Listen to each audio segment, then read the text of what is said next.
Hallelujah. Hallelujah. Praise the Lord. Praise the Lord. सच में क्या ही अद्भुत दिन है कि खुदा ने दूसरी बार इस घर में आना स्वीकार किया अपने वचन के रूप में, क्योंकि जब हम भूखे और प्यासे होते हैं तो वो हमारे पास आता है और हमें अपने वचनों से तृप्त करता है। मैं धन्यवाद देती हूँ खुदा का कि इस योग उसने हमें समझा, क्योंकि हम इस योग तो नहीं है कि हम अपने मुँह से उसका नाम भी ले सकें। हम बहुत पापी हैं, लेकिन तब भी वो अपनी दया, अपनी रहम, अपनी दृष्टि हमेशा हमारे ऊपर बना के रखता है। हम चाहे जितना ही पाप में क्यों न गिरे, परंतु वो अपने बलवंत सामर्थ्य दाहिने हाथ से हमको थाम के रखता है। तो हम प्रार्थना में चलते हैं और हम निवेदन करेंगे कि घर का कोई भी एक सदस्य प्रार्थना में अगुवाई करे। धन्यवाद परमेश्वर, हम धन्यवाद करते हैं सुंदर समय के लिए। सच में महान परमेश्वर, वो हम सबसे प्रेम करने वाला परमेश्वर है। हम पापी हैं, कसूरवार और गुनहगार, हम असिद्ध हैं और निकम्मे और तुच्छ हैं, लेकिन प्रभु फिर भी हम तेरी प्रजा है। तू ही हमारा खुदा है। तू अपना अनुग्रह सदा हम पर बनाए रखता है। आज जिस मकसद से इस घर में प्रेयर हो रही है, प्यारे पिता परमेश्वर, आप हमारे मनों को, दिलों को जानने वाले परमेश्वर है, और हम जानते हैं कि हम कसूरवार हैं, हम गुनहगार हैं। हम हमेशा आपकी आज्ञा के विरुद्ध चलते हैं, आपकी आज्ञाओं को नहीं मानते हैं और हम कमजोर पड़ जाते हैं। फिर भी तो हमसे प्रेम करता है। प्रार्थना करते हैं कि प्यारे पिता, बहुत ही जोर शोर से शैतान अपना काम कर रहा है, क्योंकि हम आपकी प्रजा हैं, आपके बच्चे हैं। हमारा विश्वास आप पर है और वो जानता है, क्योंकि वो आपका विरोधी है और पाप का पिता है। वो जोर शोर से हमारे घर में क्लेश और परेशानियां लाता है, लेकिन आप हमें अकेला नाथ नहीं छोड़ेंगे, क्योंकि आपने कहा है प्यारे पिता कि तुम चिंता फिक्र मत करो। अपनी चिंताएं, फिक्र, समस्याओं को लेकर मेरे पास आओ, मेरा बोझ तुम उठा लो। देखो मेरा बोझ आसान है, क्योंकि मैं मन में नम्र और दीन हूँ और तुम भी नम्र और दीन बनो। तूने अपने वचन से हमें सिखाया और आज तूने इस घर में आना स्वीकार किया, क्योंकि तू हमारे दुखों को, परेशानियों को जानता है प्यारे पिता परमेश्वर। और हम अपने गुनाहों के लिए सच्चे हृदय से पश्चाताप करते हैं, तौबा करते हैं। हम इन गलतियों को दोबारा करना नहीं चाहते हैं। तेरे बच्चे प्यारे पिता दया कर, जब आप यहाँ आए हैं वचन को लेकर प्यारे पिता, अपने खादी को प्रभु आशीषित कर और अपनी सामर्थ से भर दे और अपने वचन उसकी जबान में रख प्यारे पिता परमेश्वर। बोलने वाले वो होंगे, लेकिन वचन आपका होगा प्यारे पिता परमेश्वर, जो हमको नम्र और दीन बनाएगा। सबको प्यारे पिता परमेश्वर अद्भुत तरीके से हम अपना कार्य करेंगे। इसके लिए हम इस प्रार्थना सभा में यहाँ इकट्ठे हुए हैं खुदावन, और हम आपका धन्यवाद करते हैं कि आपने ये मौका दिया। प्रार्थना करते हैं सभी के लिए, यहाँ जितने भी परिवार के सदस्य हैं और जो भी यहाँ इकट्ठे हैं, और अगर जो नहीं भी हैं, भले ही वो नफरत करते हो, हमसे घृणा करते हो, लेकिन हम उनके लिए भी प्रार्थना करते कि उनको भी नम्र बना, दीन बना और उनके मनों को परिवर्तन कर खुदावन। तू अपनी महिमा को प्रकट कर धन्यवाद प्यारे पिता परमेश्वर। हम आपका कोटि कोटि धन्यवाद करते हैं और इस मीटिंग को, इस प्रार्थना सभा को हम आपके चरणों में रखते हैं। अपने आप को, सबको आपके हाथों में सौंपते हैं और हम अपने जीवन में प्रभु यही कोशिश करते हैं कि हमें आप अपनी बुद्धि और प्रज्ञा से हमें भरिए। हम अपनी मन बुद्धि का सहारा न लें। हमारे सोच विचारों को प्रभु आप जानते हैं, इसलिए प्यारे प्रभु हम पर दया कीजिए और सच में हमारी मदद कीजिए और अपनी शांति इस घर में बनाए रखिए। धन्यवाद के साथ प्यारे प्रभु आपके चरणों में आते हैं, एक दिन को आपके चरणों में रखते हैं। जो भी हमारे भाई यहाँ आए हैं दूर से प्यारे प्रभु, उनके लिए भी प्रार्थना करते हैं कि इनको भी अपनी सामर्थ्य मिले प्यारे प्रभु जी। और प्यारे प्रभु अपना अनुग्रह हमसे हटाइएगा ना, लेकिन हमें वो सामर्थ्य और शक्ति आप प्रदान कीजिएगा कि हम इन क्लेशों का सामना करने वाले हो सकेंगे। धन्यवाद प्यारे पिता परमेश्वर। हम अपने को दीन करते हैं हैं प्रभु कि तुम हमारे हृदय को नम्र कर और मुलायम कर और दीन कर दे, क्योंकि हम प्यारे प्रभु उससे प्रेम करते हैं, हम तेरी प्रजा है और नहीं चाहते हैं प्रभु कि वो दुष्ट होकर हावी होने पाए। धन्यवाद करते हैं प्रभु इस प्रार्थना को सुनकर आप जरूर हमारी मदद करेंगे, आप हमें अकेला ना छोड़ेंगे। धन्यवाद करते हैं आप इस पवित्र उपस्थिति के लिए जो आप हमारे बीच में है प्रभु। हम संसारी लोग हैं प्यारे प्रभु, हम पापी हैं, आप पवित्र हैं, हम आपको देख नहीं सकते लेकिन महसूस करते हैं कि आप हैं हमारे बीच में और हमारी प्रार्थना को सुनेंगे। हम आपकी महिमा प्रशंसा करते हैं, आपकी इबादत करते हैं और सारा आदर सम्मान हम आपको देते हैं। और इस प्रार्थना को और आपके खादिम को और उनके संग आए आपके बच्चों को प्रभु जी जो इतनी दूर से इतनी परेशानी में होकर भी वो आना स्वीकार करते हैं, क्योंकि वो भी तेरे वचन के भूखे प्यासे हैं। हर एक को तेरे हाथों में सौंपते हैं और आशीष मांगते हैं। आप हमारी प्रार्थना को सुनकर और कबूल करें। Praise the Lord. Praise the Lord. हम गीत की ओर चलेंगे और गीत है खुल जाएगी किताबें।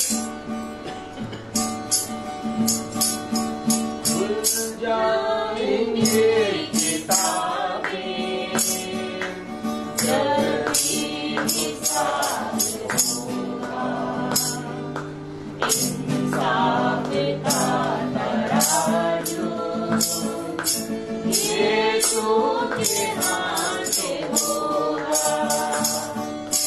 खुल जाएंगी किताबें, जो भी तू पढ़ रहा है, यीशु मुझे देता है। जो भी तू पढ़ रहा है, यीशु मुझे देता है। हर पल का तुझको इंसान, हर पल का तुझको इंसान, देना हिसाब होगा। इंसाफ का तराजू यीशु के हाथ होगा। खुल जाएंगी किताबें, आजा अभी मुड़कर, यीशु बुला रहा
praise the Praise Lord. the Lord.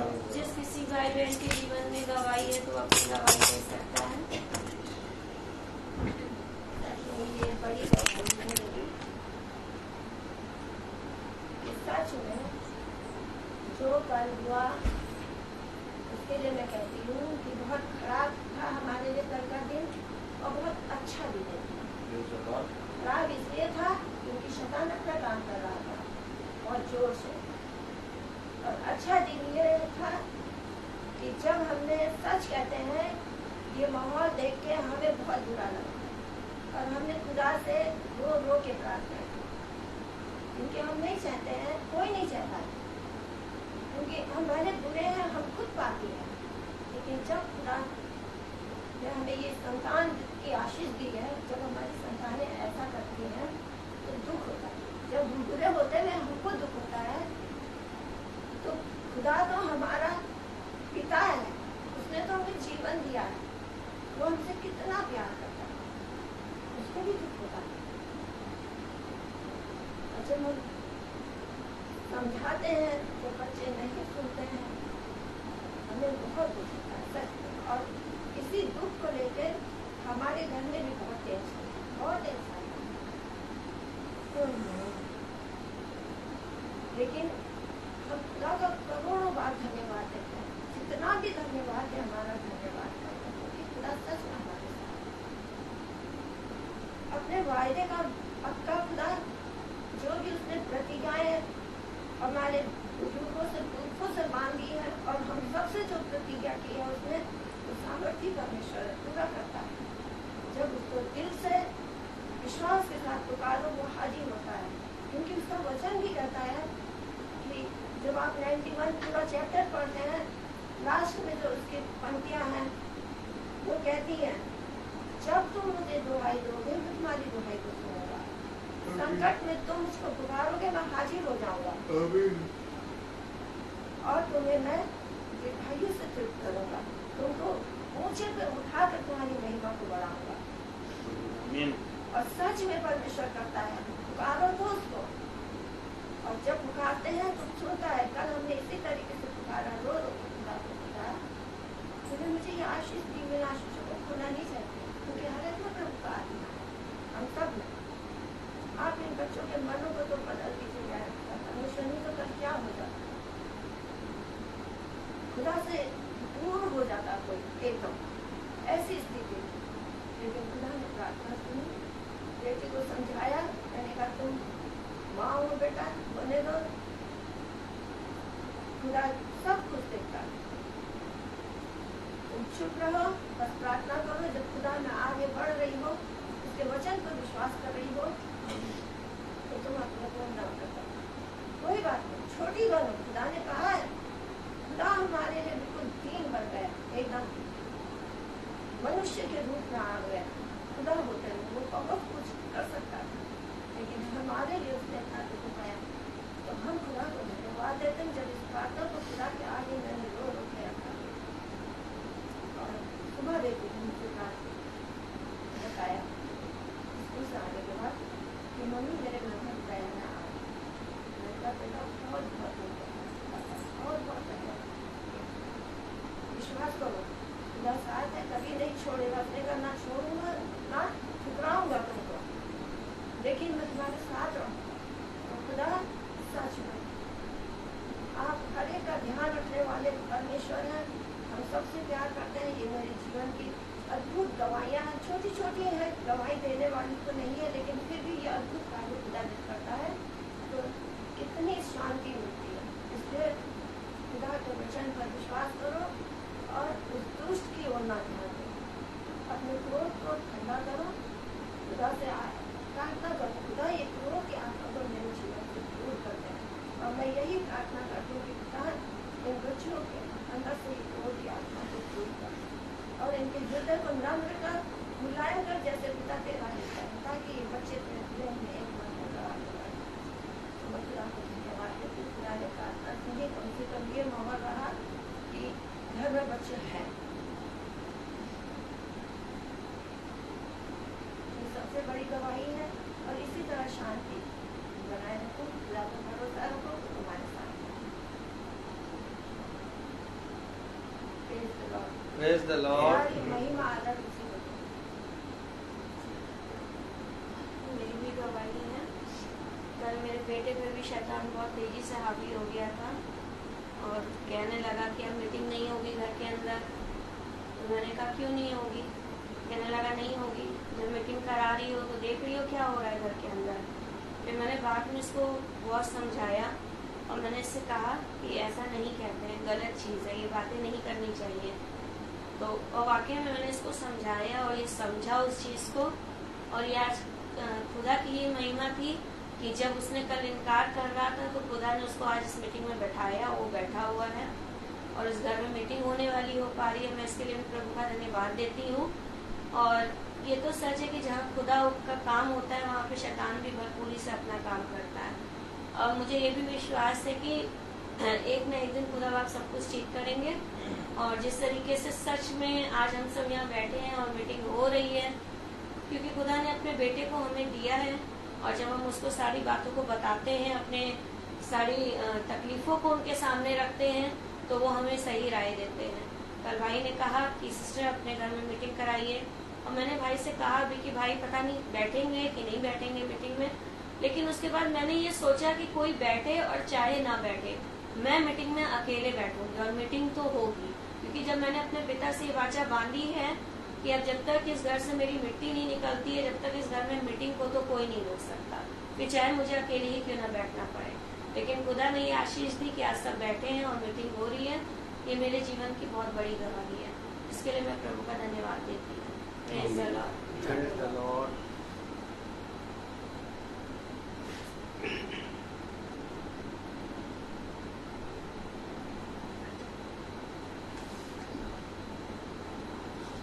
आइए हम लोग पूजन की तरफ चले। भाई से निवेदन करता हूँ। Praise the Lord. Praise the Lord. God bless you. Thank you. आइए हम सब अपने स्थानों पर खड़े होंगे और वचन को आदर और महिमा देने के लिए हम सब अपने स्थानों पर खड़े होंगे और वचन से हम पढ़ेंगे।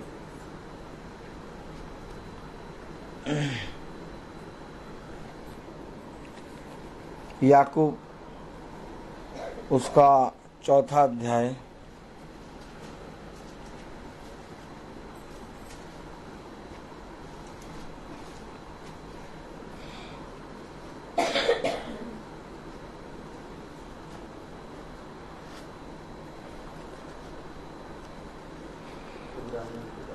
याकूब उसका 4था अध्याय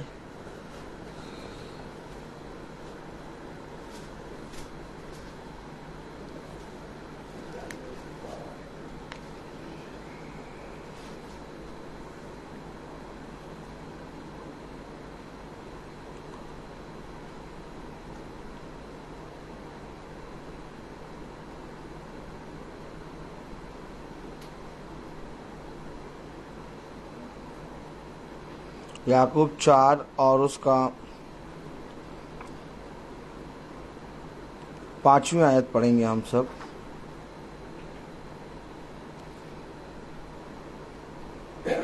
याकूब 4था अध्याय और उसकी 5वीं आयत।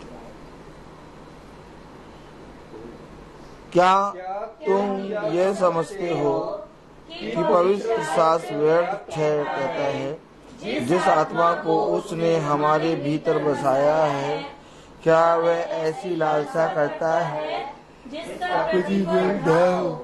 खुदा का वचन जो कि पवित्र है। इस पवित्र वचन को खुदा हम निकम्मों को समझने और उस पर चलने की सामर्थ प्रदान करे। हम सब अपने स्थानों पर बैठे।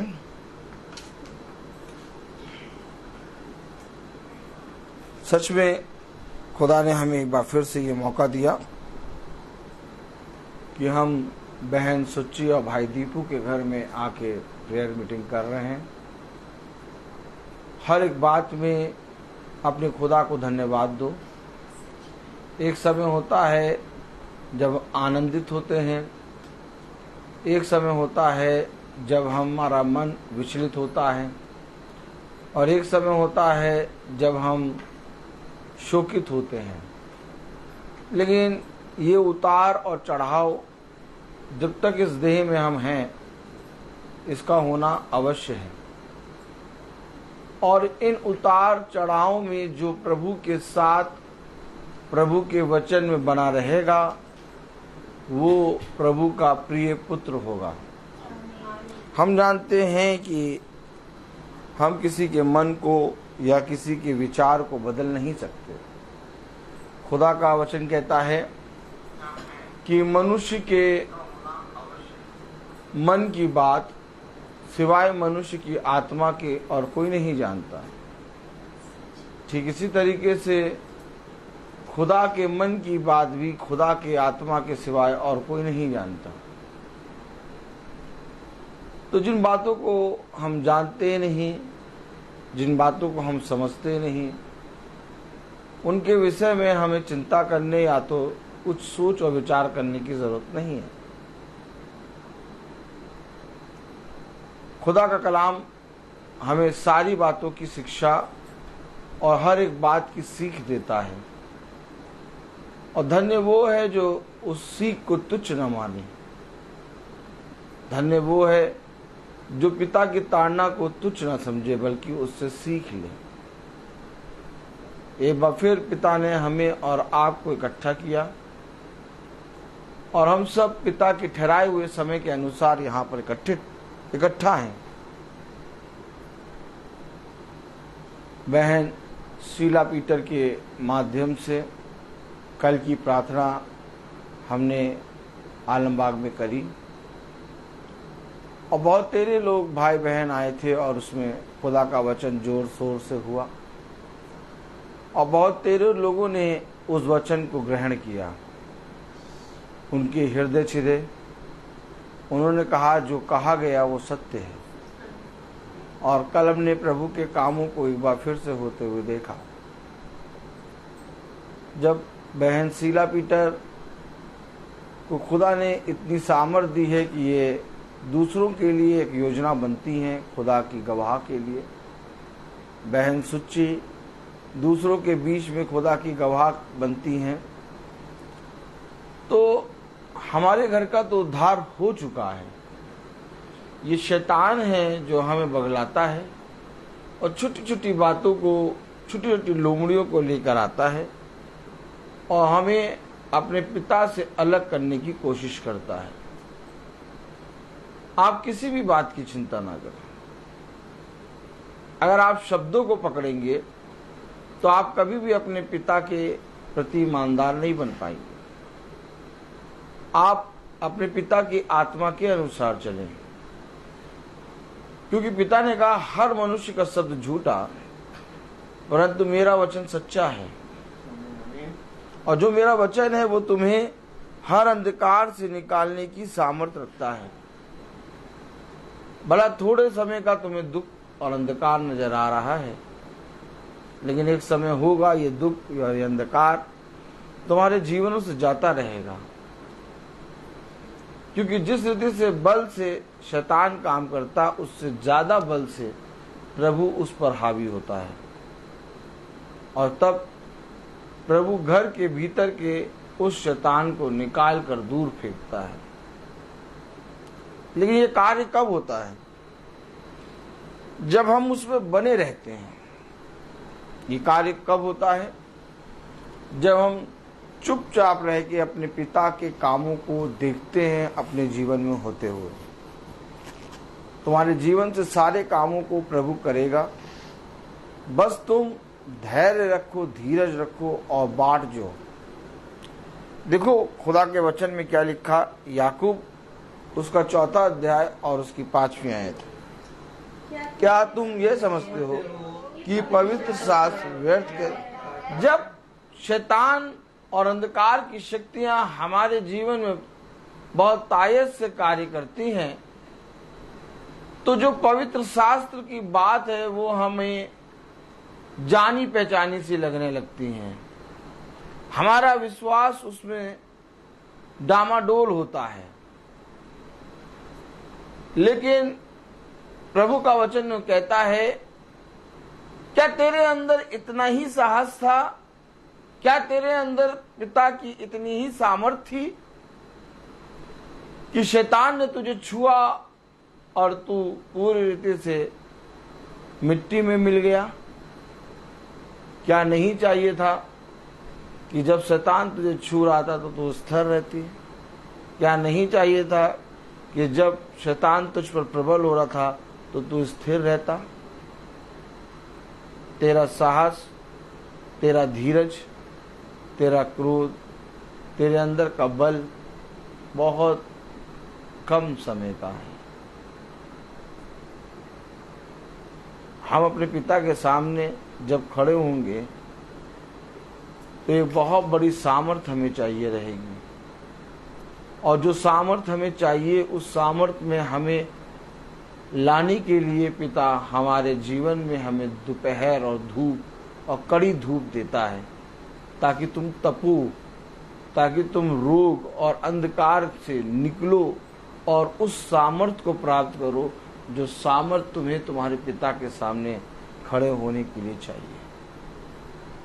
यूं ही कोई मनुष्य स्वर्ग के राज्य में नहीं पहुंच पाएगा, क्योंकि जो दुष्ट है उसके लिए कोई भी बात विपत्ति की नहीं होती, उसके लिए सब बातें भलाई उत्पन्न करती हैं। लेकिन जो धर्मी मनुष्य है उसको इस संसार का दुष्ट पूरी रीति से नष्ट और सताने की कोशिश करता है। इसलिए तुम्हारे लिए यह अवश्य है कि तुम इस युद्ध में बने रहो, तुम किसी की चिंता ना करो। क्योंकि देखो कलाम में क्या लिखा, याकूब उसका 4 अध्याय और उसकी 5वीं आयत। क्या तुम यह समझते हो कि पवित्र शास्त्र व्यर्थ कहता है? पवित्र शास्त्र व्यर्थ कहता है? क्या पवित्र शास्त्र व्यर्थ है? क्या खुदा का कहा गया व्यर्थ है? क्या जो खुदा ने आकाश और पृथ्वी और मनुष्य से जो वाचाएं बांधी हैं वो व्यर्थ है? नहीं। लेकिन कब समझने लगते हैं? जब हमारे जीवन में उतार और चढ़ाव होने लगता है, तब हम प्रभु के वचन में संदेह करने लगते हैं। प्रभु के शिष्य यीशु मसीह के साथ चल रहे थे और वे सारी बातों को होते हुए देखते थे। वे कोढ़ियों को चंगा होते हुए, रोगियों को चंगा होते हुए, मुर्दे को जीता हुआ, जिलाया हुआ देखते हुए और रोटी और मछली खाते हुए सब बातें देखते थे। लेकिन जैसे ही वे नाव में बैठे और तूफान आया, वे उन बातों से पवित्र शास्त्र के बारे में क्या करने लगे? व्यर्थ समझने लगे।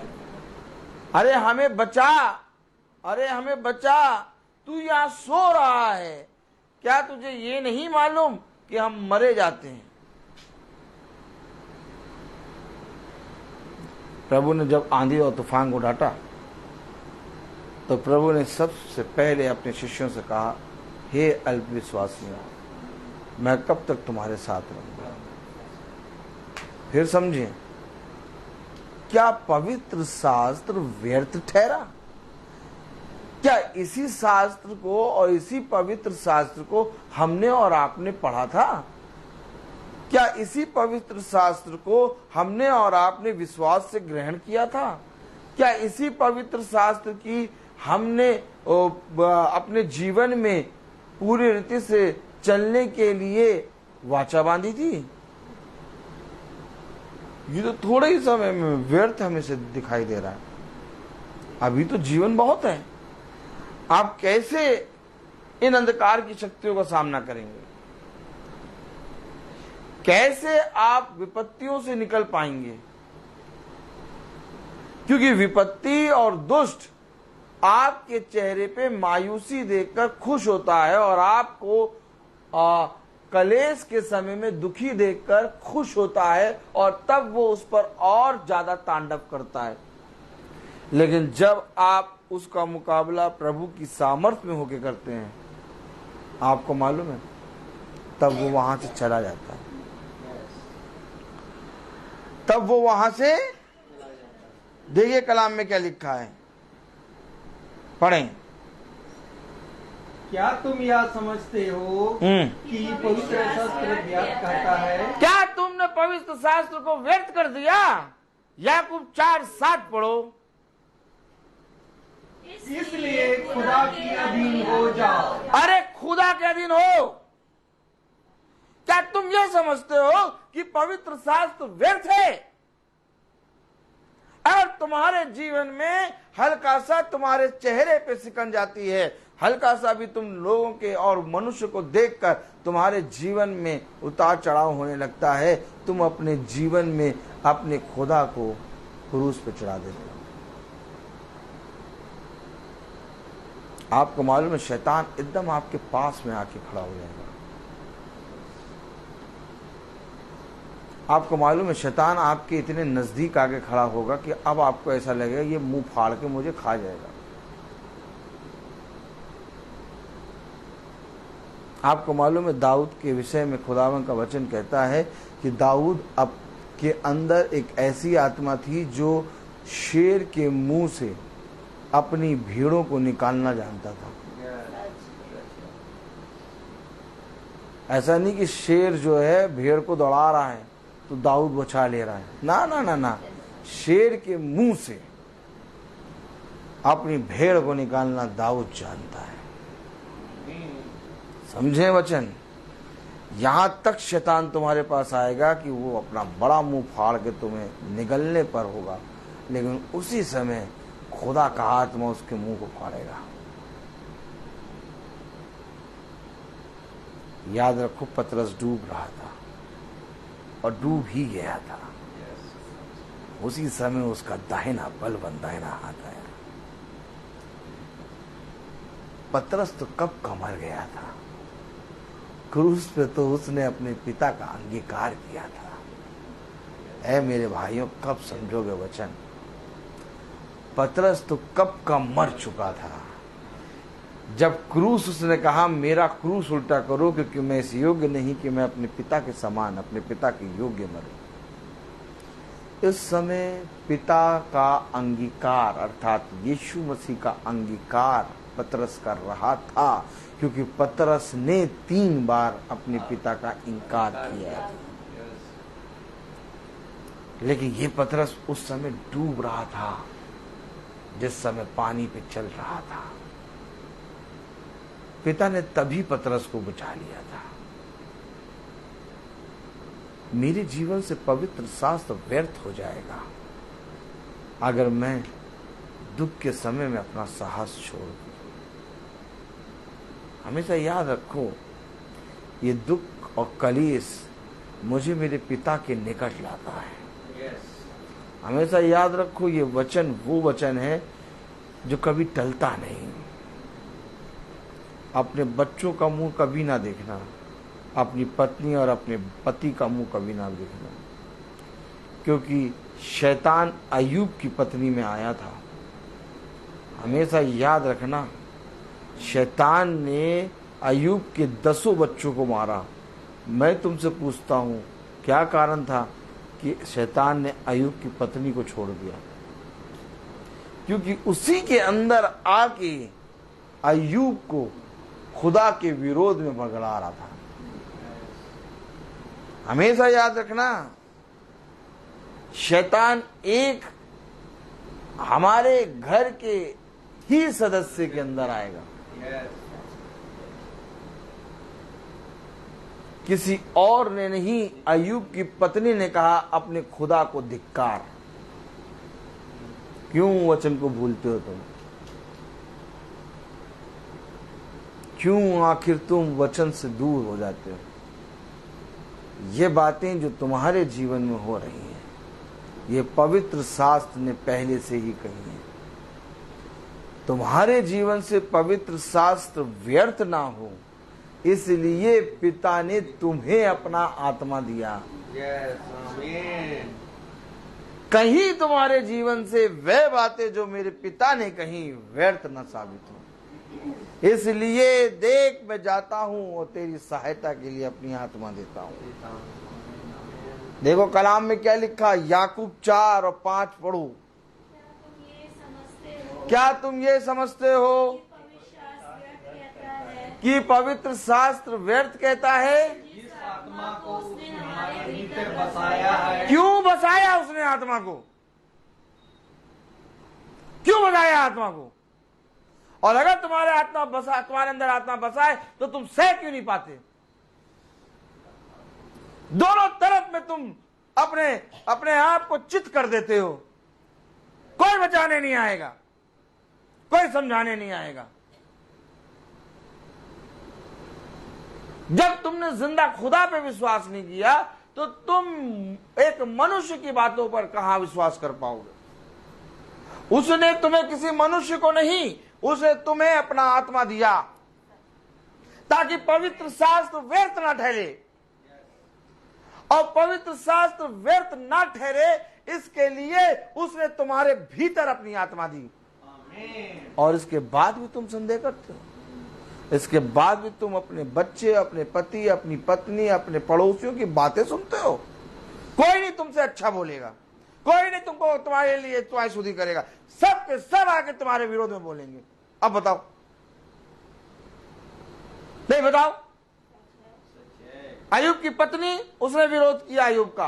अय्यूब के 3 मित्र जो कुछ भी नहीं थे, अय्यूब के दिए हुए टुकड़ों पर वो बने थे, वो 3 मित्र भी अय्यूब को आकर कोस रहे थे। मुझे आप ये बताइए, सिवाय खुदा के अय्यूब का साथ कौन दे रहा था? पत्नी ने तो का उसके विरोध में बोला, तीनों मित्र आए तो उसके विरोध में। अरे तीनों मित्र आए, थोड़ा थोड़ा देके अपने अय्यूब को थोड़ा बढ़ा देते। ये काम नहीं करा, बल्कि तीनों जने बैठकर उसके दुख पर हंसी मना रहे थे, दोष लगा रहे थे। किस पे विश्वास करेंगे आप? नहीं, किस पे विश्वास करेंगे आप? जलते हुए अंगारे पे आपको खड़ा ही होना पड़ेगा, और जलते हुए अंगारे पर आपको खड़ा होना पड़ेगा, बाहर वाले नहीं खड़े होंगे, क्योंकि आपके अंदर आत्मा है। या तो फिर ना ग्रहण करते आत्मा को।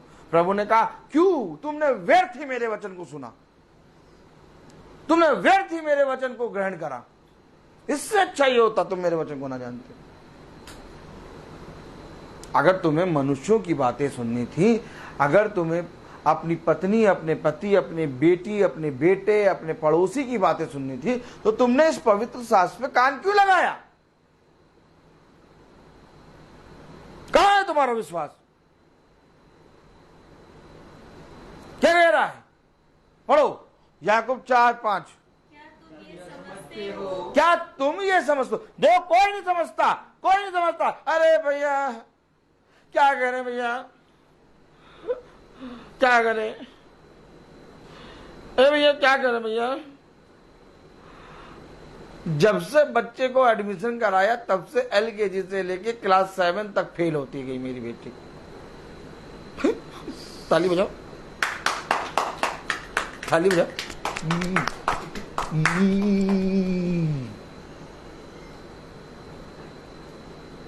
क्या करें भैया, बेटी के साथ ऐसा हो रहा है, भैया क्या करें बताओ।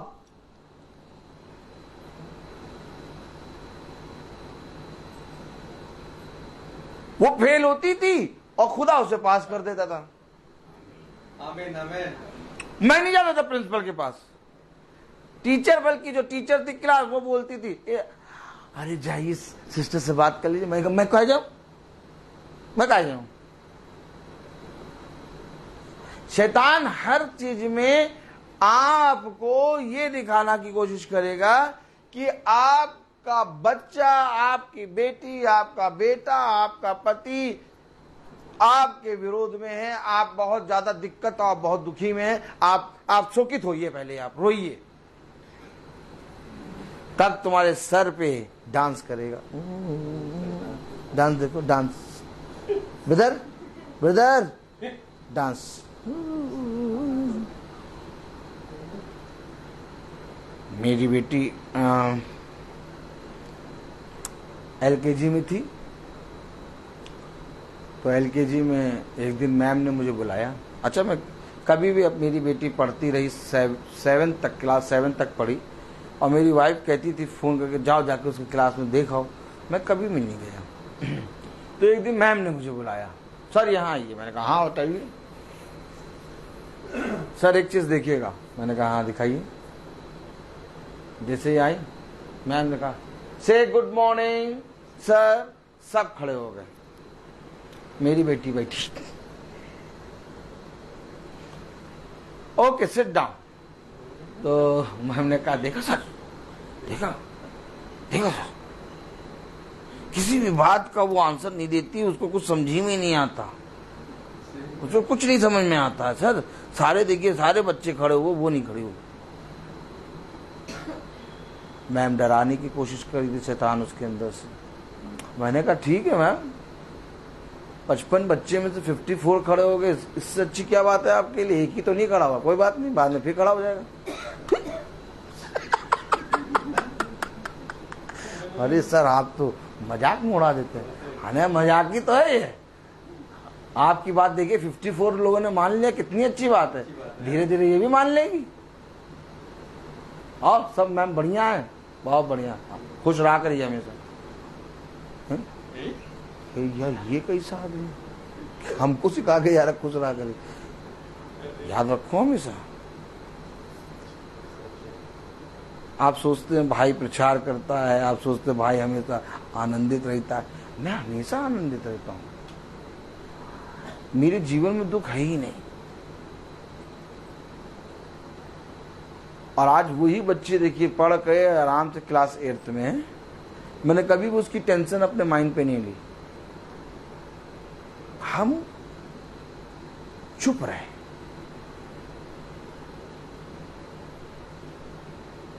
बच्चे बोलने में उतावली करते हैं, खुदा उन्हें दिखाएगा कि तेरी माँ, तेरा पिता या तेरा घराना जो सोच रहा है वो तेरे लिए लाभ का कारण है। एक समय आएगा, लेकिन अगर हम बोल देंगे तो पिता नहीं बोलेगा।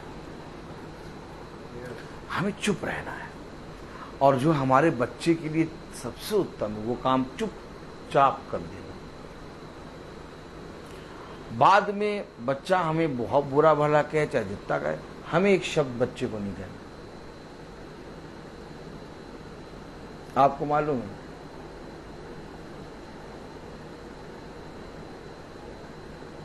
हम इतना उतावला क्यों हो जाते हैं, इतनी ज्यादा उतावला क्यों? बचपने से हमने अपने बच्चों को शिक्षा नहीं दी है वचन की, ना ही बचपने से हमारे बच्चे वचन को जानते थे, और ना ही हम और आप बचपने से वचन को जानते थे, जो एक एक स्थिति में वचन के प्रति ईमानदार बन जाए। ये तो पता नहीं खुदा ने कहां से हम निकम्मों को चुनकर आज वचन दे दिया। अब आप अपने बच्चों से ये एक्सेप्ट ना करिए कि आज वो वचन सुन रहे हैं और आज ही वो अब्राहम बन जाएंगे। अरे मूसा को 40 साल लगा, ताली बजाओ। आप खुद सोचिए, मूसा जिसने बहुत अच्छा ज्ञान लिया था, विधि ली थी, रिदम और उसाते रीति रिवाज जानता था, खूब अच्छा जानता था, उसको 40 साल लगा ससुर की गुलामी कराया खुदा ने। उसके बाद बताया कि मैं जो हूं सो हूं। 40 साल के बाद मूसा को समझ में आया कि खुदा है।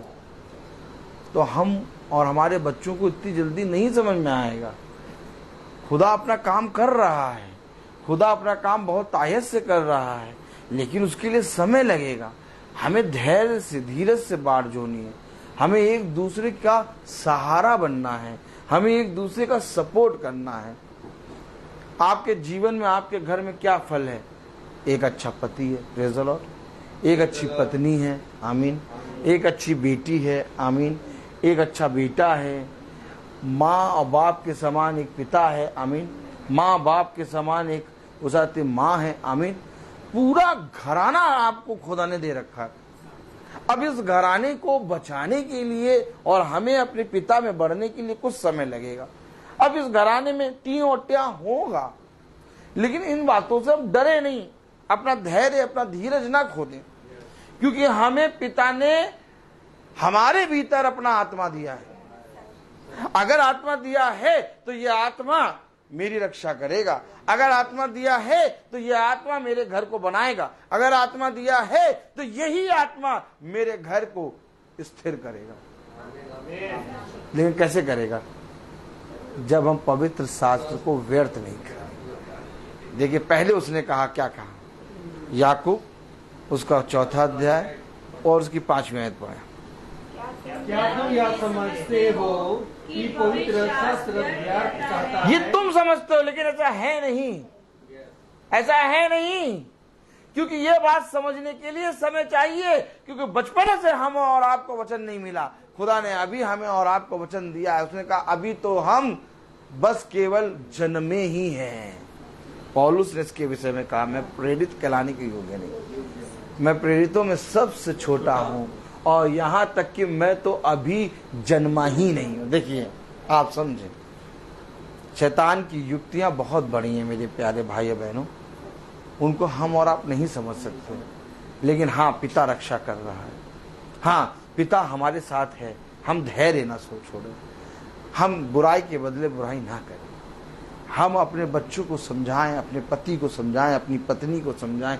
हम सब प्रार्थना करें, पिता हमें सामर्थ्य भरेगा, पिता हमें स्थिर करेगा। हम बार बार गिरते हैं, पिता बार बार हमें खड़ा करता है, लेकिन ये देखिए पिता कभी नहीं छोड़ता, क्योंकि पिता को मालूम है कि तुमने मुझे अभी थामा है।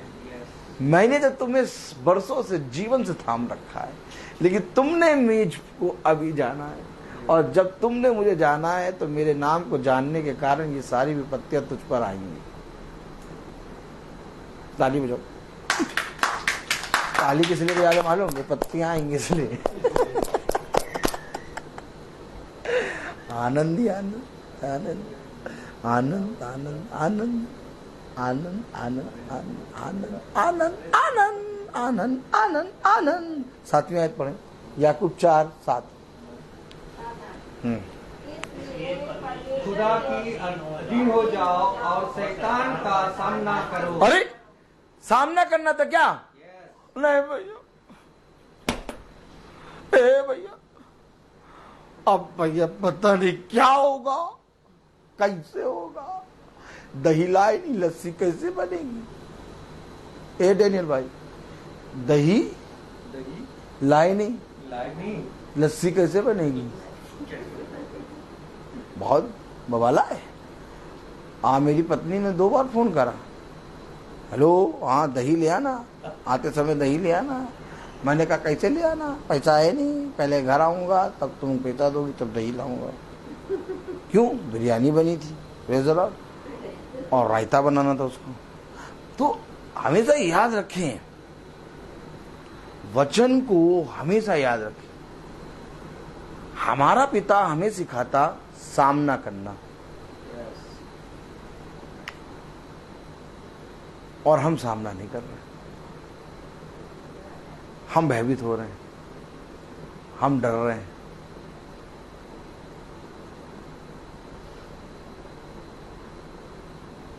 जब दाऊद गोलियत के सामने खड़ा हुआ तो दाऊद ने कहा ये पलिस्ती कौन है? शैतान का सामना कैसे करा दाऊद ने? कहा ये कौन है, ये है कौन जो मेरे खुदा को ललकार रहा है? ये सामना ऐसे करते हैं क्या? यस, सामना ऐसे नहीं करते। कौन लड़ने जाएगा? सुबह आके ललकारे, दिन में ललकारे, शाम को ललकारे, कोई नहीं जा रहा। लेकिन दाऊद कह रहा ये कौन है? दाऊद दुख को, विपत्ति को, कलेश को, उस योद्धा को देख के कह रहा ये है कौन? हमेशा याद रखना, अगर गोलियत ना होता तो दाऊद ना होता।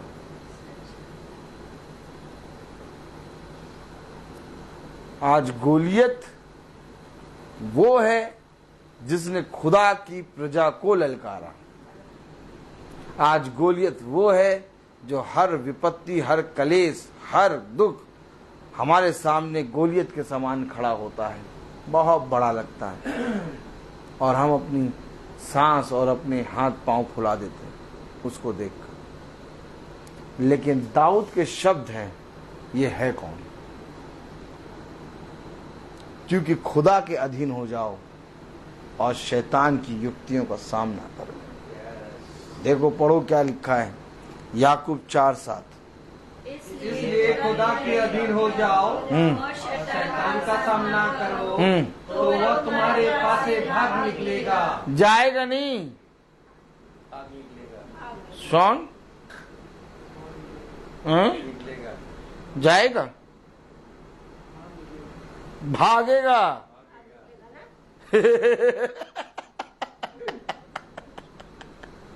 हेलो, भागेगा भागेगा।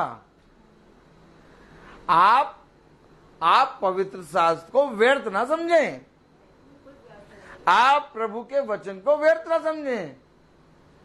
आप अपने पति, अपनी पत्नी, अपनी बेटी, अपने बेटे और अपने घराने और अपने पड़ोसी को देखना बंद करें।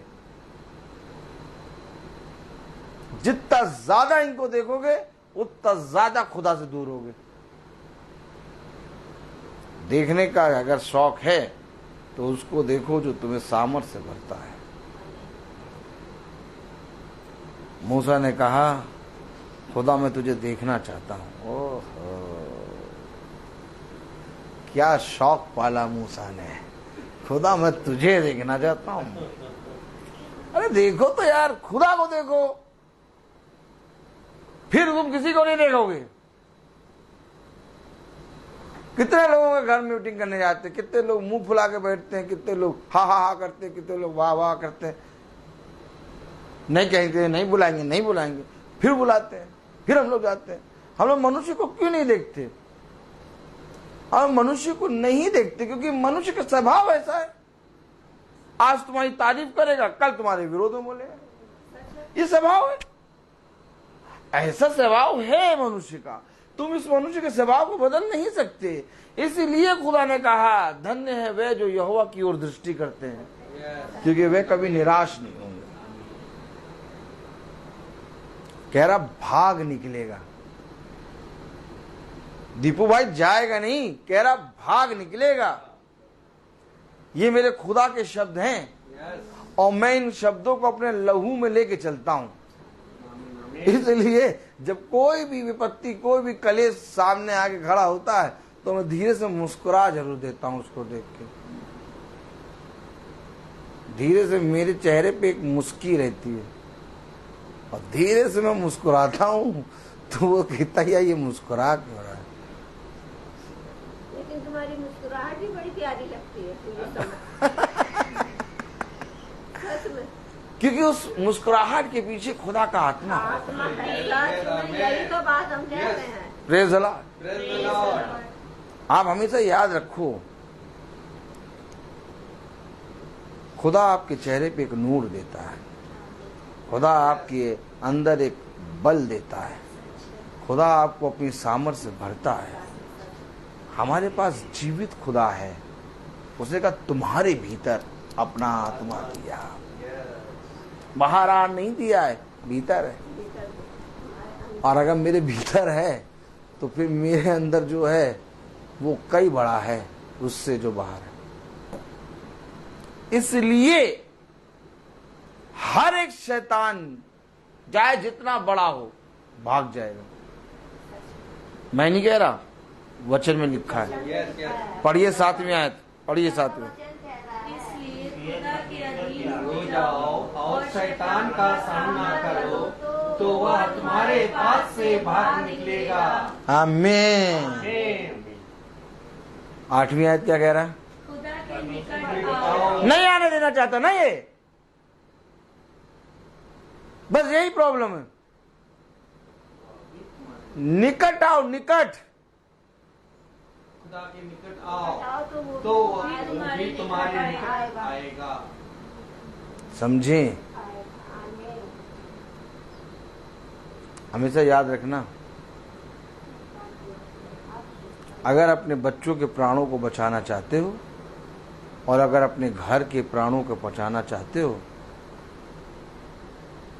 तो उनके प्राणों को और अपने प्राणों को उसके हाथ में रखना होगा जो हर एक अंधकार से अपना बलवंत दाहिना हाथ डालकर निकालने की सामर्थ्य रखता है, और वो सिवाय यीशु मसीह के और कोई नहीं।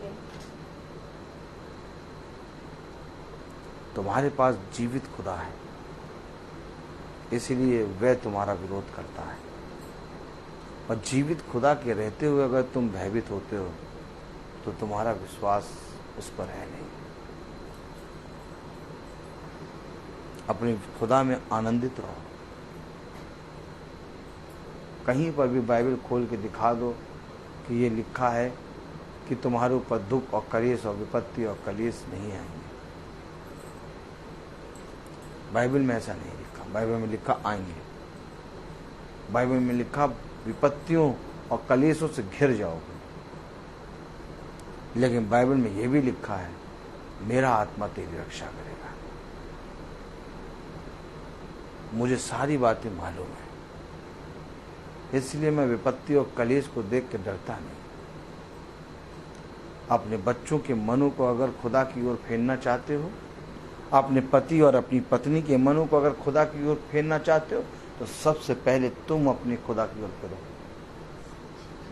नहीं फिरेगा तुम्हारे बच्चों का मन, नहीं फिरेगा तुम्हारे पति, तुम्हारी पत्नी, तुम्हारे पड़ोसियों का, तुम्हारे आए-बान लोगों का साथ जो रहते हो उनका मन। चाहे बड़े से बड़ा भविष्यवक्ता आके प्रार्थना कर दे, क्योंकि खुदा ने साफ कह दिया यदि कोई अपने जीवन में उद्धार पाना चाहता है तो मेरे वचन को ग्रहण करे। सबसे पहले हमें फिरना होगा। अगर जिस दिन तुम सच में अपने खुदा के प्रति ईमानदार होकर फिर गए, तुम्हारे एक एक बच्चे को खींचेगा। क्या कह रहा, क्या बोल रहा, जाने दो, तुम्हें नहीं सुनना, क्योंकि बोलने वाला वो नहीं, शैतान है उस समय। और तुम्हें ये बात का खुदा ने बुद्धि समझ दी। अगर तुम ही इन बातों को सोचो कि उसने बोला, तो तुम कभी भी खुदा के प्रति ईमानदार नहीं बन पाओगे। बोला उसने नहीं, बोला उसके अंदर के आत्मा ने, शैतान ने। और खुदा उसके दांतों को तोड़ना जानता है।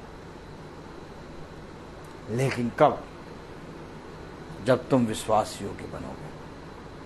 मालूम है वचन में क्या लिखा है? याकूब उसका 4 अध्याय और उसकी 11वीं आयत पढ़ो। हे भाइयों, दूसरे की बदनामी ना करो। ना करो। कैसे करने लगे तुम ये काम? ये काम तुम कैसे करने लगे? उसने मुझसे कहा तो मैंने भी कह दिया। दांत देखिए, दांत दिख रहा? ए डेनियल भाई, दांत दिख रहा? उसने मुझसे कहा तो मैंने भी कह दिया। एक दूसरा, देखिए इधर देखिए, एक दूसरा। जो लिखा है वो सच है। आप और हमको ये नहीं करना।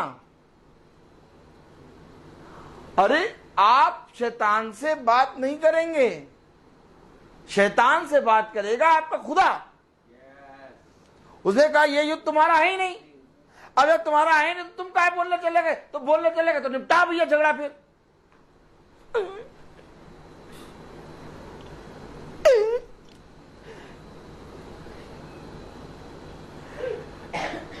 पिट जाएंगे भैया।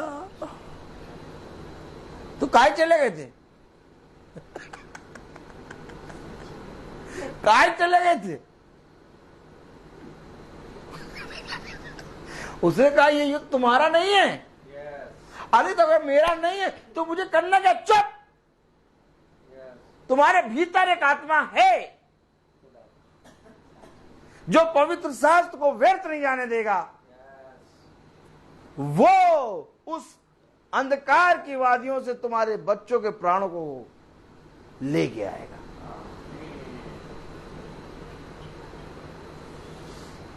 निकालने वाला तो मेरा खुदा है। यही बात तो कल आई थी। जब मैं अपने आप को कुछ नहीं बना सकता तो मेरे घमंड किस बात पे करता? क्या कह रहा? 11वीं आयत पढ़े जरा, याकूब 4:11। हे भाइयों, एक दूसरे की बदनामी ना करो। जो अपने भाई की बदनामी करता है या भाई पर दोष लगाता है और व्यवस्था की बदनामी करता। समझ लो, शैतान यही चाहता है कि तुम ये करो और तुम्हारा अंदर जो पवित्र शास्त्र है वो व्यर्थ ठहरे। बदनामी तुमने अपने उस आते पति, अपनी पत्नी, अपने बेटे बेटी की नहीं, व्यवस्था को बदनाम करता है।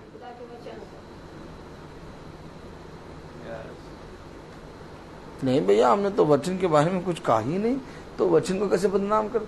नहीं, लिखा है, लिखा है। कह रहा जो कोई एक दूसरे को बदनाम करता वो व्यवस्था को बदनाम करता है। सोच लीजिए, अगर एक मनुष्य शांत हो जाए तो झगड़ा शांत हो सकता है, क्योंकि अगर तुम शांत होगे तो खुदा बोलेगा, और जब खुदा बोलेगा तो सब दुष्ट भाग जाएगा। खुदा ने कहा खुदा के अधीन हो जाओ। अधीन का मतलब अपने आप को सरेंडर करो। 7वीं आयत में आपने क्या पढ़ा? पढ़ो। इसलिए खुदा के अधीन हो जाओ। अधीन होना ही पड़ेगा। अधीन का मतलब सरेंडर। सरेंडर। अब सरेंडर करने वाला ये नहीं कहता मेरा बच्चा, मेरी बीवी, मेरा पति। सरेंडर होने वाला कहता मुझे नहीं मालूम, मैं तो सरेंडर हो चुका हूं।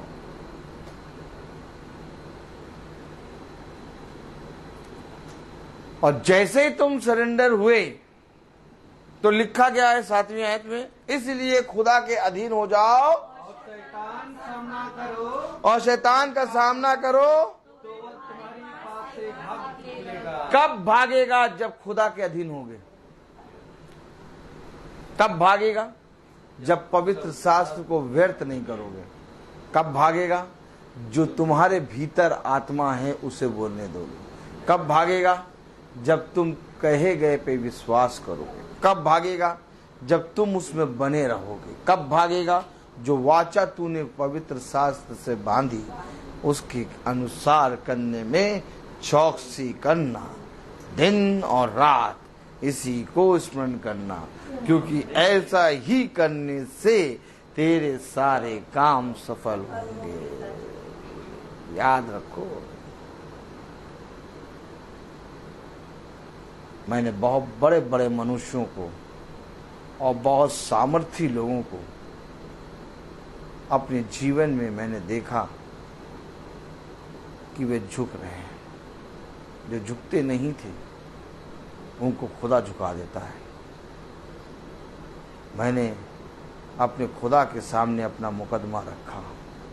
मैंने अपने पिता के सामने अपनी आत्मा रख दी। मैंने कहा खुदा मैं तो नहीं लड़ पाऊंगा, लेकिन तू लड़ेगा। और आज खुदा ने इतना सामर्थ दिया कि कोई मनुष्य सामने खड़ा नहीं हो सकता। घमंड करता हूं अपने खुदा पर, अपने आप पे नहीं, अपने खुदा पे, क्योंकि मुझे विश्वास है कि जो आत्मा मेरे भीतर है वो शैतान को भगाने में सामर्थ्य है। देखो याकूब 4:11 क्या कह रहा? हे भाइयों, एक दूसरे की बदनामी ना करो। जो अपने भाई की बदनामी करता है या भाई पर दोष लगाता है वो व्यवस्था की बदनामी करता है और व्यवस्था पर दोष लगाता है। और यदि तू व्यवस्था पर दोष लगाता है तो तू व्यवस्था पर चलने वाला नहीं पर उस पर समझ लो, चलने वाला है ही नहीं, हाकिम ठहरा, न्यायी ठहरा, न्यायी। तो क्या बदनामी अगर करेंगे तो क्या हम व्यवस्था की बदनामी कर देंगे? नहीं, फिर हम देखो, हम सुन रहे थे, हम बहुत सुना, हम फिर हमसे रहा नहीं, फिर हमने भी सुना ही दिया।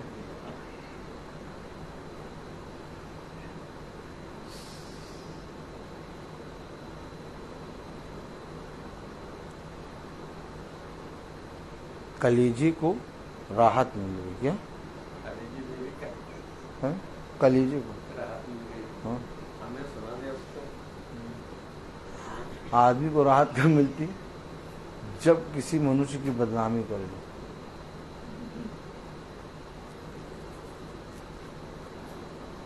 और मालूम नहीं कि अगर हम किसी मनुष्य की बदनामी करते तो हम व्यवस्था को बदनाम करते। मैं भी सीख रहा हूं इस समय।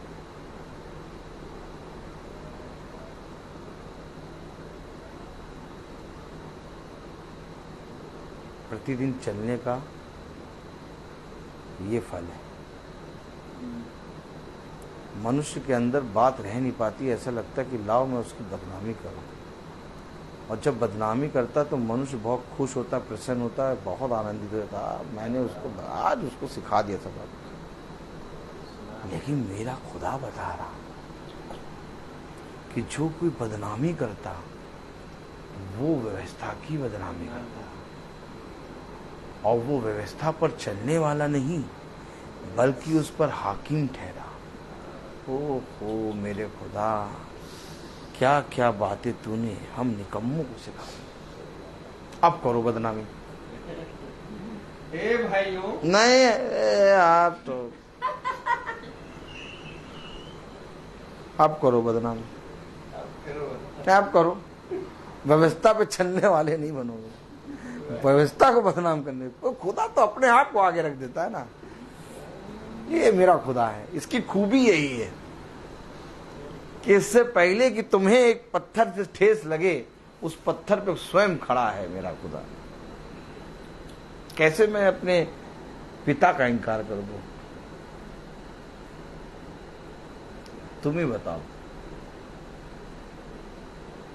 मैं अपने आप का इनकार कर सकता हूं, लेकिन मैं अपने पिता का इनकार नहीं कर सकता, क्योंकि मुझे मालूम है कि इस जीवन में मेरे लिए बहुत कलेश था। अगर पिता ना होता और अगर मैं पिता के वचन को ना जानता तो आज पता नहीं मेरा जीवन होता कि ना होता। मैं आनंदित इसलिए रहता हूं क्योंकि मैं देखता हूं अपनी नजरों से अपने पिता को मेरे दुख और कलेश को दूर करते हुए।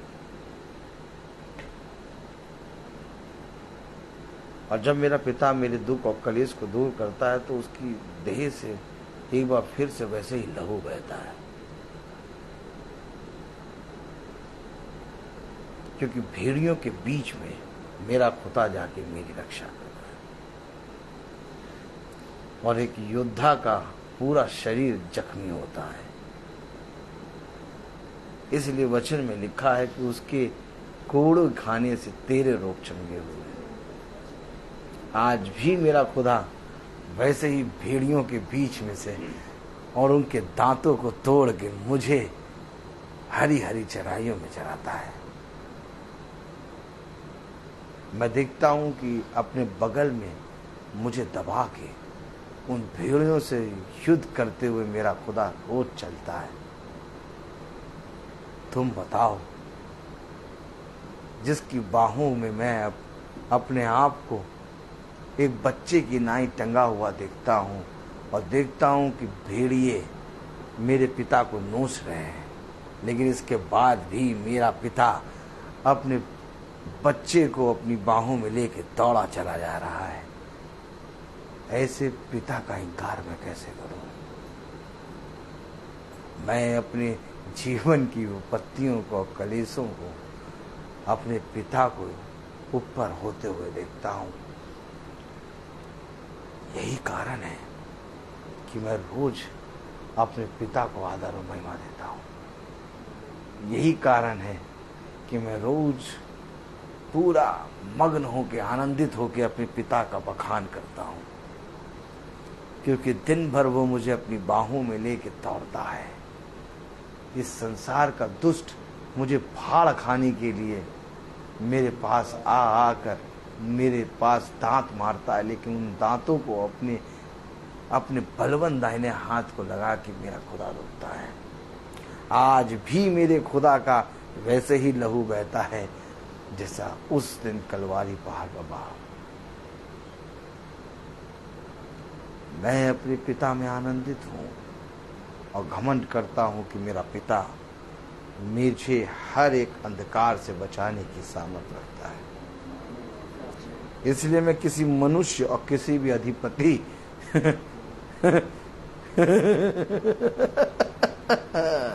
और किसी से नहीं डरता है। मेरा पिता मेरे साथ है।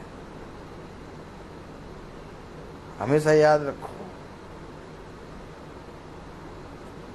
ये वचन मुझे सुनने के लिए नहीं मुझे खाने और इसमें चलने के लिए मिला है। मुझे किसी मनुष्य के पास नहीं जाना पड़ता, या किसी मनुष्य के पास जाकर मुझे अपनी बातें नहीं बतानी पड़ती। जितना बड़ा दुख हो, जितनी बड़ी विपत्ति हो, रोता केवल अपने पिता के सामने और कहता केवल अपने पिता से, और कहने से पहले वो शैतान के दांतों को तोड़ के मेरे पॉकेट में रखता, कहता गोटियां खेलना शुरू कर दे बेटा। क्या? खेलना शुरू कर दे बेटा, क्योंकि शैतान के दांत तेरे पास आ गए हैं। ये है मेरा खुदा। अब ऐसे खुदा को छोड़ के मैं कहाँ जाऊं? भगा भगा के मारता है शैतान को,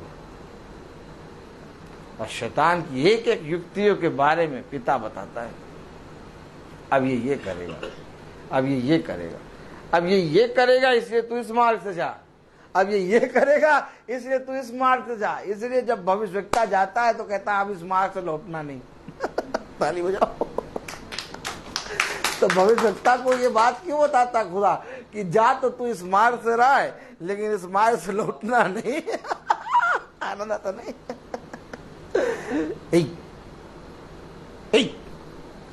तुम में कैसे मालूम हो जाता है ये सब बातें? मेरा पिता मुझे आह भर भर के सिखाता है, समझाता है, बताता है। देखो पिता का वचन क्या कह रहा है। Praise the Lord, praise the Lord.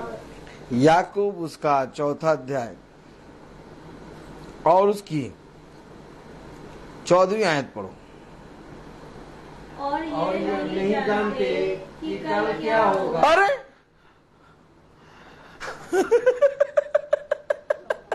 ताली बजाओ। ये नहीं जानते कि कल क्या होगा और साल भर की चिंता कर रहे हैं। क्या देखो चेहरा, कल क्या होगा ये नहीं मालूम, और चिंता किसकी कर रहे हैं? परेशान क्यों है भैया? परेशान क्यों है? परेशान इसलिए कि उसने कहा कि हम तुम्हें जन्मदिन पे नहीं बुलाएंगे। गर्दन देखो, गर्दन। कल के बारे में नहीं जानते। देखो कलाम क्या कह रहा है 14वीं आयत। और यह नहीं जानते कि कल क्या होगा। अरे कल क्या होगा ये नहीं जानते, तुम क्या जन्मदिन पे नहीं बुलाएंगे? उसने कहा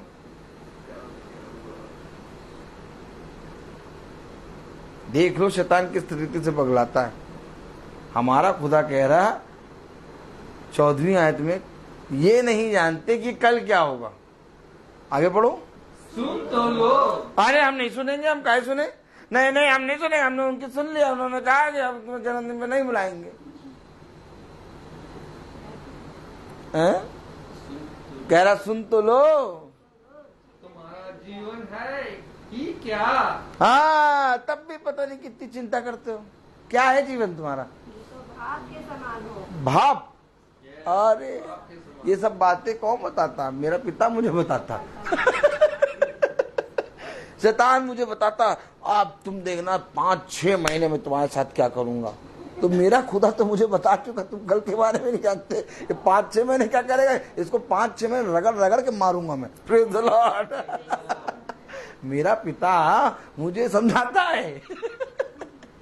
देखो कलाम में क्या लिखा, पढ़ो जरा। और ये नहीं जानते कि कल क्या होगा। सुन तो लो, तुम्हारा जीवन है ही क्या। तुम तो भाग हो जो थोड़ी देर दिखाई देती है फिर लोभ हो जाती। अब ऐसे मनुष्य की बातों को पकड़ के, हाय भैया, ए भैया बहुत झगड़ा है। देखो देखो देखो कलाम में क्या लिखा, लिखा है दिखाई देती है फिर लोप हो जाती है। जो है ही है नहीं, क्या चिंता कर रहे हो?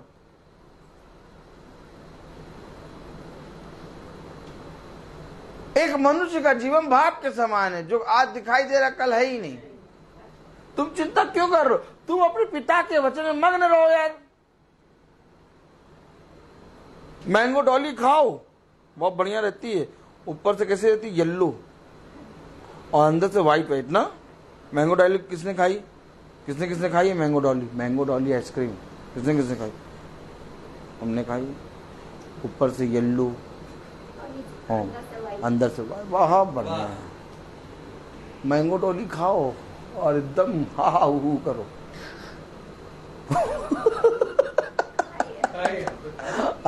क्या मजा आती नहीं?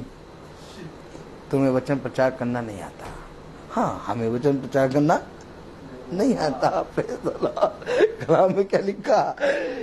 आप 15वीं आयत पढ़िए जरा। इसके विपरीत तुम्हें ये कहना चाहिए, इसके विपरीत तुम्हें ये कहना चाहिए, और यह काम भी करेंगे। अगर खुदा चाहेगा तो हम जीवित रहेंगे और ये काम भी करेंगे, शैतान का मुंह काला होगा। धक, ये है मेरे खुदा का वचन। जो ये कहते हैं नहीं भैया, क्या कहते भैया, उसने खुदा के निकट आ जाओ तो खुदा भी तुम्हारे निकट आ जाएगा। बल्कि इसके विपरीत हमें क्या कहना चाहिए? 15वीं आयत में इसके विपरीत तुम्हें ये कहना चाहिए, इसके विपरीत तुम्हें ये कहना चाहिए, प्रभु चाहे यदि प्रभु चाहे तो हम जीवित रहेंगे और ये या वह काम भी करेंगे। और ये और वह काम भी करेंगे। प्रभु ने अगर मेरे जीवन में कलेश रखा है, कलेश बहुत बढ़िया, मूंगफली के साथ नमक लगा लगा के खाओ। अच्छा, जो मूंगफली खाता है वो हाथ हाथ नहीं मिला पाता, कभी देखा आपने? क्योंकि एक हाथ में उसके पास मूंगफली का वो रहता है लिफाफा, और एक हाथ में उसके पास वो रहता है क्या, नमक, और एक हाथ से वो छिलने में भी मगन रहता है। तो जो मूंगफली खा रहा होता है वो हाथ नहीं मिला पाता, वो गर्दन से मिला के। बड़ी मजा आती है सब बातें देख के, क्या बात है कि नहीं? अगर प्रभु ने कलेशी दिया है तो मूंगफली खाते रहो, कलेश से हाथ ही ना मिलाओ। और प्रभु उससे हाथ मिला के उसका हाथ तोड़ देगा, और जैसे ही उसके फ्रैक्चर होगा वैसे ही वो भागी। समझ लेना, हमारा खुदा हमें सारी बातों के बारे में बताता है, इसलिए तुम्हें किसी बात की चिंता नहीं करनी, क्योंकि तुम्हें जीवित वचन मिला है। अगर तुम वचन में दृढ़ हो तो एक दिन वे जो वचन से भटक गए खिंच के आएंगे। आपने कभी भी देखा होगा, मैं किसी मनुष्य से नहीं कहता कि भैया कौन आ रहा है, कौन जा रहा है, कौन नहीं आ रहा, कौन प्रार्थना करा रहा है, नहीं करा रहा, मुझे कोई मतलब नहीं, वो मग्न। मुझे मालूम है मेरा पिता मुझे प्रतिदिन का मन्ना देगा, और मैं चौड़े से रोज प्रचार करने लगता हूं। हमेशा याद रखो, अगर पवित्र शास्त्र वचन पे तुम्हारा विश्वास है, अगर तुम्हारे भीतर प्रभु का आत्मा है, तो तुम्हें किसी विपत्ति, किसी कलेश से डरने की जरूरत नहीं। हर एक चीज को वो सही करेगा, हर एक चीज को वो अपने ठहराए हुए समय पे करेगा। लेकिन हाँ, तुम्हें एक परिश्रम करना है अपने पिता में, उसके मुंह, उसके जबड़े को तोड़ने के लिए तुम्हें सामर्थ्य बनना है। तुम्हें भयभीत नहीं होना, तुम्हें इधर उधर नहीं ताकना, तुम्हें हियाब बांधना है, तुम्हें दृढ़ होना है, और हर अंधकार की शक्तियों का खुदा की आत्मा में होकर सामना करना है। तब वो तुम्हारे पास से भाग जाएगा।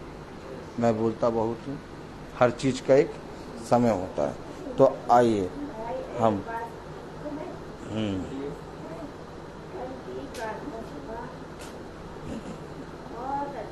Praise the Lord. खुदा सच कह रही हूँ, कल मैंने खुदा को इतना धन्यवाद दिया है, क्योंकि ऐसा प्रचार हुआ है, कल ऐसा प्रचार हुआ है कितने वहाँ पे जयराज के लोग यानी कि जो खुदा को विश्वास ही नहीं करते और कितने हीन भावना से हम लोगों को देखते हैं, कितना यानी गलत होते हैं। ऐसा वचन बताया है कल कितनों को खुराकी को लेकर आपने खुदा का वचन कितनों को मिला कर घर घर Praise the Lord. और ऐसा कि शांति से सुना है, कोई हलचल नहीं, कुछ नहीं Praise the Lord.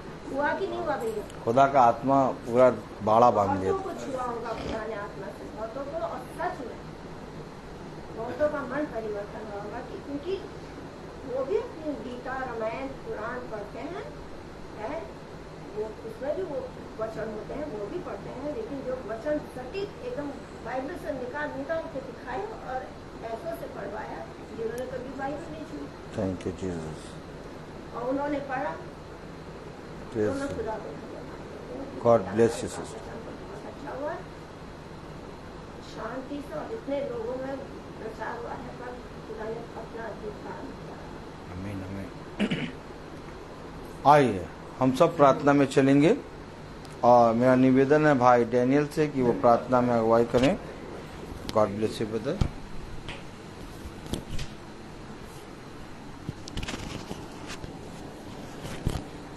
आइए हम लोग प्रार्थना में चलिए और अपने आप को खुदा के सामने समर्पित करें और उनसे प्रार्थना करें ताकि मेरी विचारों को, मेरी जुबान को, मेरी सब कुछ को शुद्ध करके और उसके वचन के अधीन रह कर और उनसे विनती करते रहे।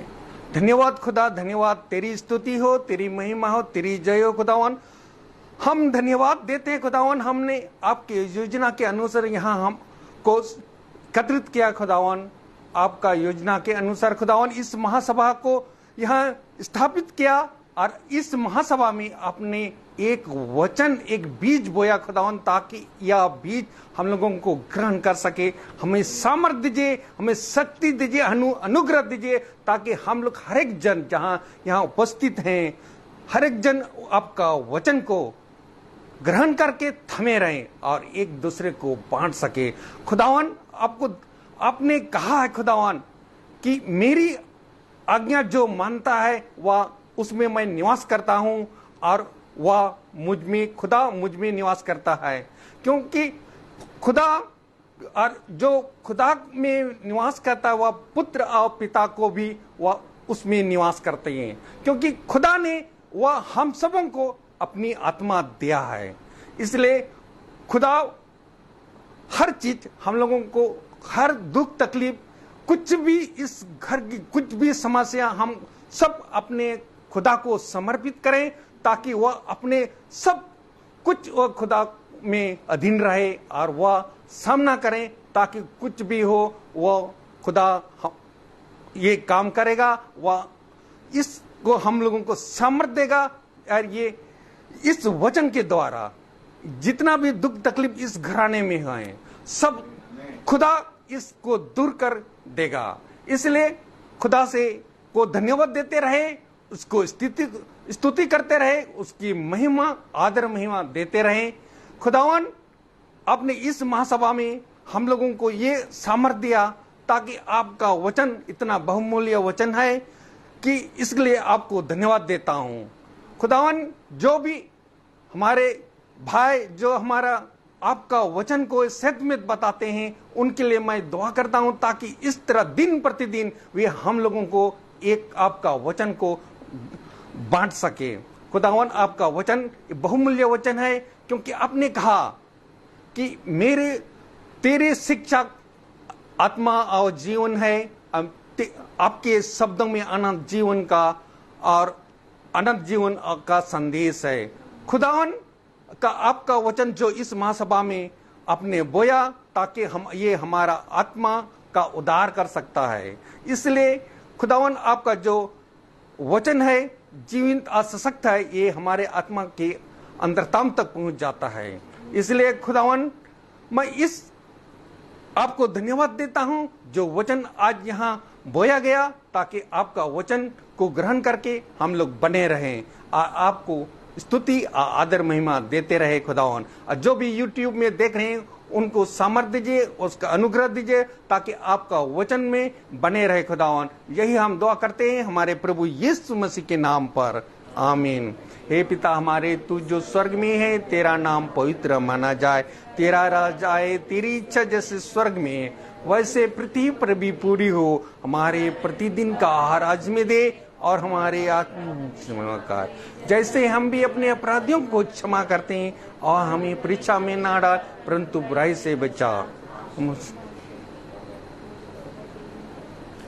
हमारे खुदावन यीशु मसीह का फजल, खुदा बाप की मोहब्बत, पाक रूह की रिफाकत और शराकत हम में से हर एक विश्वासी भाई बहनों के साथ अब से लेकर अनंत तक होती रहे, आमीन। धन्यवाद धन्यवाद धन्यवाद, सारी आशीषों पे सोते धन्यवाद, सारी धन्यवाद धन्यवाद, सारे आशीषों पे सोते धन्यवाद, सारी आशीषें आती ऊपर से, हालेलुया। धन्यवाद धन्यवाद धन्यवाद, सारे आशीषों पे सोते धन्यवाद।